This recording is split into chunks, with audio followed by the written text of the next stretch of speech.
दुकानातल्या सगळ्यात चांगल्या आणि भारीतल्या साड्या दाखवा. आम्हाला आमच्या सुनेसाठी पाहिजेत.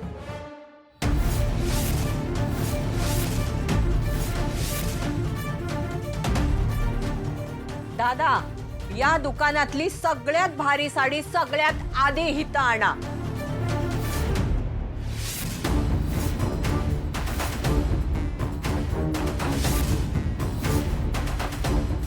दादा, ह्या दुकानातल्या सगळ्यात भारी साड्या हिता आणायच्या आधी. आम्ही काय सांगितलं ऐकलं ना तुम्ही? सगळ्या भारी साड्या आधी हित. जा बाई जा, सगळं दुकानच घेऊन जा. तुला काय कमी?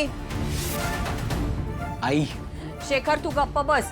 या पोरीची पाय धरून माफी मागायला लावणारी, गावापुढे तुझा अपमान करणारी हीच बाई आहे ती. लोकांना लुटून आपलं घर भरणारी. साड्या दाखवा. पोरीला नांदवायचं सोडून घरातच बशिवलीये. आणि पोरीला तरी कुठं नांदायचंय म्हणा.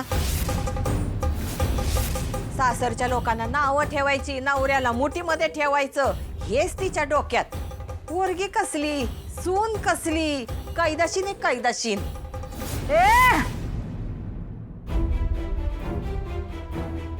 माझ्या लेकीविषयी बोलताना ना तोंड सांभाळून बोलायचं. ए काय ग, आई, आई. काय करशील तू?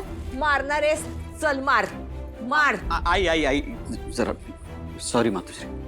या दुकानातल्या जितक्या चांगल्या आणि भारी किमतीच्या साड्या आहेत ना, त्या घेऊन आमच्या घरी या. उरलेल्या या बाईच्या तोंडावर फेका. चल ग रुपाली. शंकर आली मोठी. अगं काय झालं काकी? चांगल्या मुहूर्ताला नाट लावला त्या कैदाशिनीनं. कोण? ती मातोश्री, व्याजबट्ट्याचा धंदा करून लोकांना लुटणारी. तिला वाटतं सगळं जग तिच्या मालकीचं आहे. माजोरडी कुठली. मी पण तिच्याबद्दल काय चांगलं ऐकलेलं नाहीये. या शेखरला तिच्या मुलीच्या पायावरती नाग रगडून माफी मागायला लावत होती. शेखर दादा? आई, जे झालं ते झालं. लई बेकार बाई आहे ती. पोराला शिकवलं बी नाही, गुंडा बनवलंय गुंडा. लोकांच्या घरामध्ये जातो, तोडफोड करतो, वसुली करतो. लई बेकार आहे, अख्खं खानदान बेकार आहे बघ. या असल्या माणसांना ना कायद्याचा चांगला धडा शिकवला पाहिजे. काय नाही, गाडवावर बसवून हलगी वाजवत धिंड काढली पाहिजे गावात या लोकांची.